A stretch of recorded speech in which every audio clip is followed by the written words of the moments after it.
Hello and welcome back. Glad you've tuned in. I hope you're having a great day. And this has been such an eventful week as we wait for the special. So thank you once again for watching. And as you've seen by the title of this video, friends of Meghan, some of her co-stars are speaking up on her behalf, talking about her character. And I want to read to you a post that stood out to me. And this is by Patrick J. Adams. He took to his social media to speak about his own personal experience with Meghan, seeing as she was being branded in the London Times as a bully, allegedly. So let's see what Patrick Adams had to say. His post said, Meghan Markle and I spent the better part of a decade working together on Suits.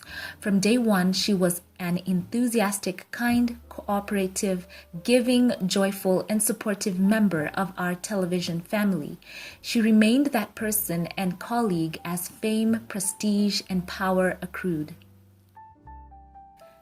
She has always been a powerful woman with a deep sense of morality and a fierce work ethic, and has never been afraid to speak up, be heard, and defend herself and those she holds dear. Like the rest of the world, I have watched her navigate the last few years in astonishment. She fell in love, moved to a new country, became a household name across the entire globe, and began the difficult work of trying to find her place in a family dynamic that can at best be described as complicated and at worst seemingly archaic and toxic. It sickened me, he said, to read the endless racist, slanderous, clickbaiting vitriol spewed in her direction from all manner of media across the UK and the world.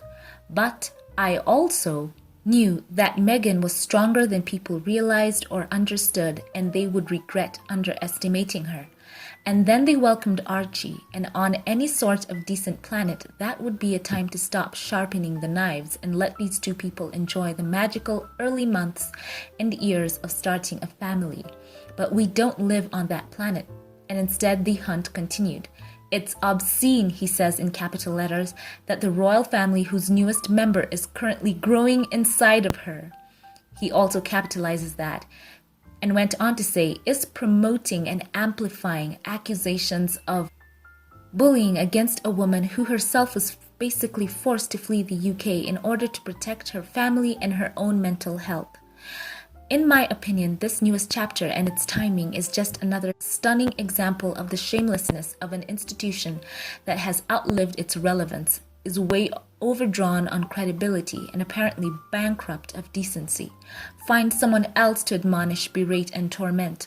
My friend Meghan is way out of your league. And there goes his post. Wow, what a strongly worded statement by Patrick J. Adams there. I read this and I had to share this with you. And it's interesting that Meghan as well, we've seen another snippet of her talking with Oprah and saying that when Oprah called her a long time ago, that Meghan had to politely turn her down because, she was not allowed to. And Meghan, it's interesting that she said as Oprah was talking to her that she couldn't even talk to her alone, that there was someone in Meghan's presence. And she also spoke about how she being an independent woman and suddenly entering into that atmosphere where everything has to be filtered and you have to seek people's permission, it for her was just something that she had never known. And I saw something with Meghan, for people who think that, she, in this interview, wants to throw everyone under the bus. She was so measured in the way she speaks because she knows that is, especially the senior members are Prince Harry's family. So it was interesting to watch her measuring her words. This is not a vendetta on their part. They just want to speak out and hopefully change will occur as people hear what she went through. Because, also Prince Harry's mom, Diana, also went through a lot, and she talked about the men in grey. And who knows, perhaps now if Meghan speaks out, it may help the other generations coming up. It's Charlotte and the rest who are there, who are kids now. When they grow up, perhaps they won't have to go through, the toxicity and, all that. So it's also interesting, more friends have come out to speak on behalf of the Duchess. This is another post I'd love to read to you, so let me share this with you as well.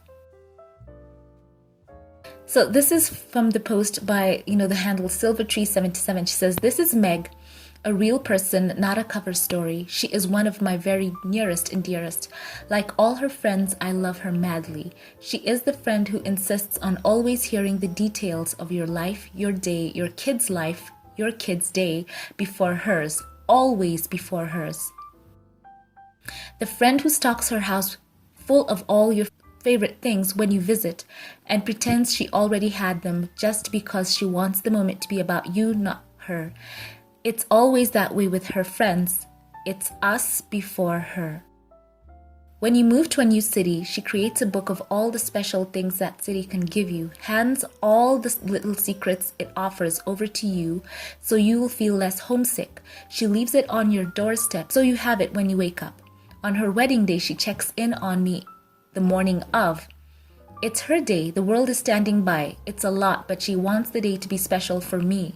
You've come such a long way, she says. Are you jet lagged, she says. I made you a playlist to listen to while you get ready, she says. She gives you peonies on your birthday. When my son was going through a scary, complicated diagnosis, she is the friend who stopped everything and helped map out step by step how we would navigate things. She called all the people, all the places, when I was too paralyzed to form a plan.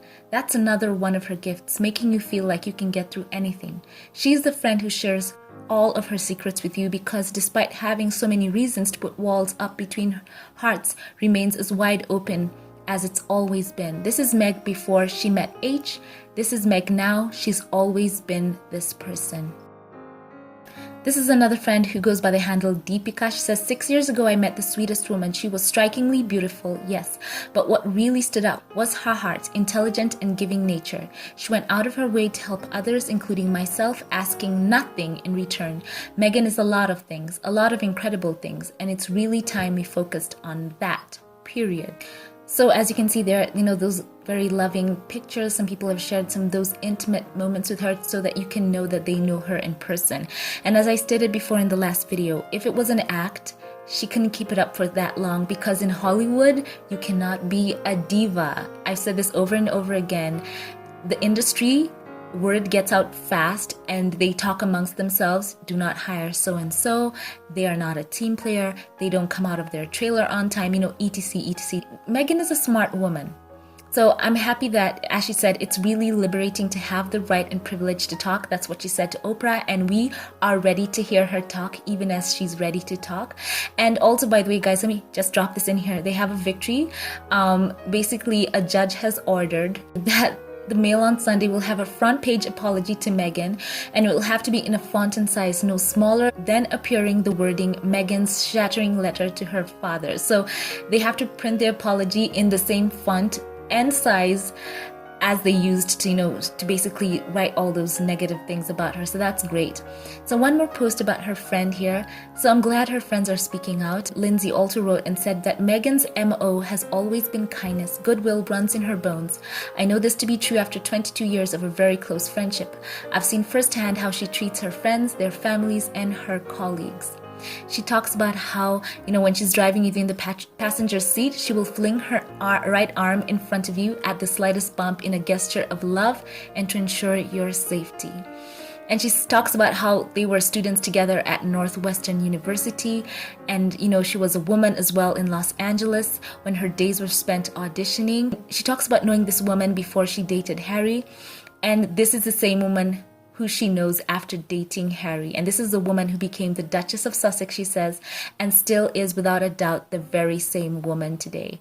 So she does talk about her. She's a magnanimous friend. She says she's altruistic and she's so lucky to have Meg in her corner. So it's wonderful to see all these friends standing up for her.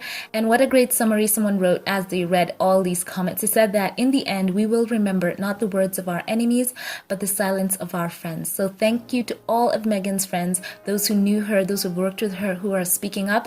And that is a quote by Martin Luther King Jr. And it so applies here. So it's so great to see the support. Share your thoughts with me about this in the comment section below. Thank you for watching. And before we sign off, I want to say thank you to one of my Patreon supporters. Thank you so much to you, Outcha. Thank you for choosing to support me. As to all my Patreon supporters, you are so special to my heart, and I thank you. For those who like, comment, share these videos, I appreciate you all as well. Thank you for watching, and I will catch you in the next one. Have a blessed one.